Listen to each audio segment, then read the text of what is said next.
नमस्कार. मी देवहूती गांजापूरकर आणि तुम्ही पाहत आहात गल्ली ते दिल्ली. मद्रास उच्च न्यायालयातील तमिळनाडू सरकारने मंदिरांमध्ये बिगर हिंदूंना प्रवेश नाही असे फलक लावण्याचे आदेश दिले. कोर्टाने म्हटले, मंदिर हे पिकनिक स्पॉट नाही ज्याला कोणीही भेट देऊ शकेल. हिंदूंना त्यांचा धर्म मानण्याचा आणि पाळण्याचा मूलभूत अधिकार आहे. उच्च न्यायालयाच्या मदुराई खंडपीठाने न्यायमूर्ती एस श्रीमाथी यांनी डी सेंथिल कुमार यांच्या याचिकेवर सुनावणी करताना हा निर्णय दिलाय. सेंथिल कुमार पलानी हे हिल टेम्पल भक्त संघटनेचे निमंत्रक आहेत. स्वामी मंदिर आणि इतर मंदिरांमध्ये फक्त हिंदूंनाच भेट देण्याची परवानगी द्यावी अशी याचिका करता सेंथिल कुमार यांची मागणी होती.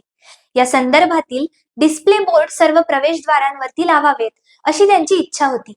ही याचिका स्वीकारत न्यायालयाने राज्य सरकारला मंदिरांच्या प्रवेशद्वाराजवळ, ध्वजस्तंभाजवळ आणि मंदिरातील प्रमुख ठिकाणी गैर हिंदूंना मंदिरात प्रवेश नाही असे फलक लावण्याचे निर्देश दिले.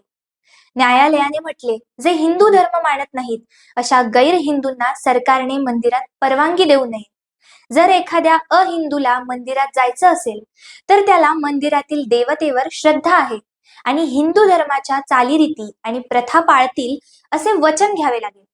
हा निकाल देताना न्यायालयाने हे मंदिर पिकनिक किंवा पर्यटन स्थळ नाही अशी टिप्पणी केली, जरी ते ऐतिहासिक असले तरीही. मद्रास उच्च न्यायालयाने म्हटले आहे की मंदिरे घटनेच्या कलम 15 अंतर्गत येत नाहीत. त्यामुळे कोणत्याही मंदिरात अहिंदूंचा प्रवेश रोखणं चुकीचं म्हणता येणार नाही.